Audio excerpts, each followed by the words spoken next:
സംസ്ഥാനത്ത് ഇന്നും ശക്തമായ മഴയ്ക്ക് സാധ്യത. മലപ്പുറം, കോഴിക്കോട്, വയനാട്, കണ്ണൂർ, കാസർഗോഡ് ജില്ലകളിലാണ് യെല്ലോ അലർട്ട് പ്രഖ്യാപിച്ചത്. അടുത്ത 3 മണിക്കൂറിൽ എറണാകുളം, തൃശൂർ ജില്ലകളിൽ ഓറഞ്ച് അലർട്ട് പുറപ്പെടുവിച്ചിട്ടുണ്ട്.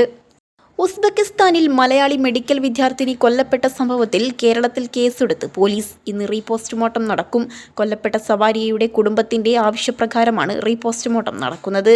വണ്ടാനം മെഡിക്കൽ കോളേജിൽ രാവിലെ 11 മണിയോടെയാണ് പോസ്റ്റ്മോർട്ടം. വയനാട് തുരങ്കപാത നിർമ്മാണവുമായി ബന്ധപ്പെട്ട് ജിയോളജിക്കൽ സർവേ ഓഫ് ഇന്ത്യയുടെ അപകട മുന്നറിയിപ്പ് നിർമ്മാണ കമ്പനി അവഗണിച്ചു.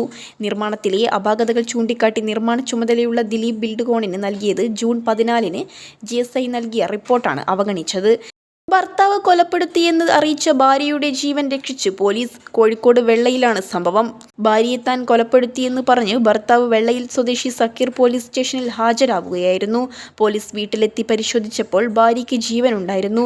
ഉടൻ അവരെ പോലീസ് ആശുപത്രിയിലെത്തിച്ച് ജീവൻ രക്ഷിച്ചു. കഴുത്ത് ഞെരിച്ച് ഭാര്യയെ കൊലപ്പെടുത്തിയെന്നായിരുന്നു ഭർത്താവിന്റെ മൊഴി. സംഭവത്തിൽ വധശ്രമത്തിന് പോലീസ് കേസെടുത്തു.